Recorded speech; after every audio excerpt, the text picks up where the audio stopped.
départ du Covid d'il y a déjà 2 ans, ça fait loin, et elle est passée. On est passé à autre chose. On attend de faire tomber les masques. Par contre, on a les remous de tout ça, avec les difficultés des soignants de manière globale. Alors, la crise sanitaire a été pour nous très dure, hein. Le temps d'EHPAD, le confinement. Hein, et c'est comme un peu, pour moi, une perte de l'espace, du temps. Aujourd'hui, on a toujours la crise à gérer, mais tout le reste est revenu. Donc, on gère la crise en plus de tout le reste. Et c'est très compliqué. Je ne trouve pas tellement qu'il y ait... Si, peut-être qu'il manquerait un peu de personnel pour les résidents. En ce moment, peut-être, oui. C'est assez anxiogène et c'est vrai qu'on se rend compte qu'on peut très vite être maltraitant avec les résidents parce que c'est vrai qu'ils sont en perte d'autonomie, ils sont dépendants. Donc on peut avoir facilement du pouvoir sur eux. Maintenant, je porte toujours le masque dehors. À part ça, on a repris la vie comme avant. Mais il faut faire attention. Et moi, je travaille avec le masque. Et des fois, ils ne s'entendent pas bien. C'est compliqué à les faire comprendre des fois des choses. C'est pénible, je pense. Tant pour eux comme pour nous.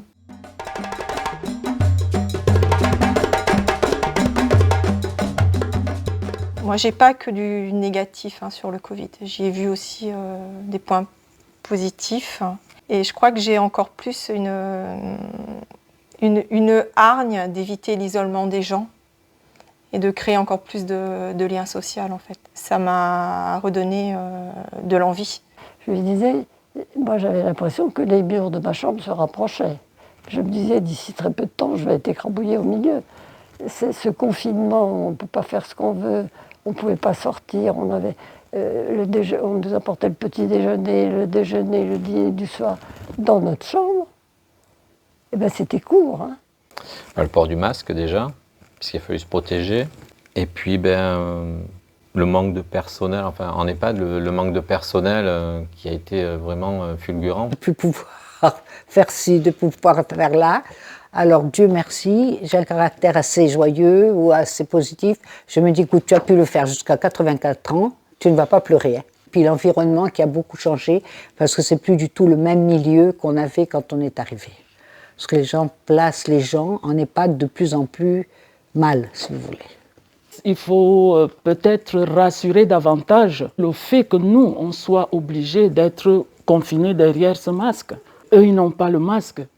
Ce n'est pas très rassurant pour certains. Un manque de liberté total.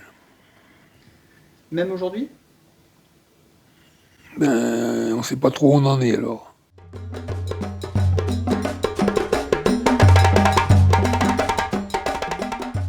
Parce que je me relasse. J'ai eu pas mal de problèmes dans la vie et je suis toujours là et j'ai tout le temps rebondi comme il faut. Sur mes deux pieds, bien. Voilà. Et pour madame, je fais au mieux, au maximum. Moi, je pense que c'est mon mauvais caractère. Il n'y a qu'une solution, c'est de dire ce qu'on pense.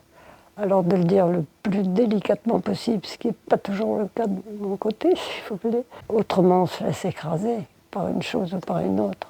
C'est le travailler ensemble, et puis c'est le vivre. Je suis optimiste que peut-être un jour ça va améliorer les choses. La volonté aussi.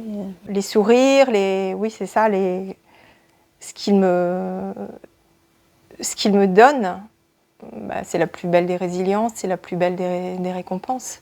Et les familles aussi, qui derrière savent dire merci et reconnaître le travail. Et c'est important aussi pour moi, quoi. Comme dit ce vieux dicton, reculer pour mieux sauter. On mûrit en ayant un choc, on réfléchit davantage, et puis il y a aussi l'âge qui va avec, et ce qui fait que mentalement, on est mieux loti pour mieux réfléchir aussi à certains chocs, comment on accepte les chocs, comment on prend les chocs, et comment on peut trouver une solution à un choc. La volonté de soi, c'est totalement dépendant de la personne. Après un choc, il faut encore plus que jamais se percevoir dans un groupe, que l'isolement, c'est c'est dangereux, quoi.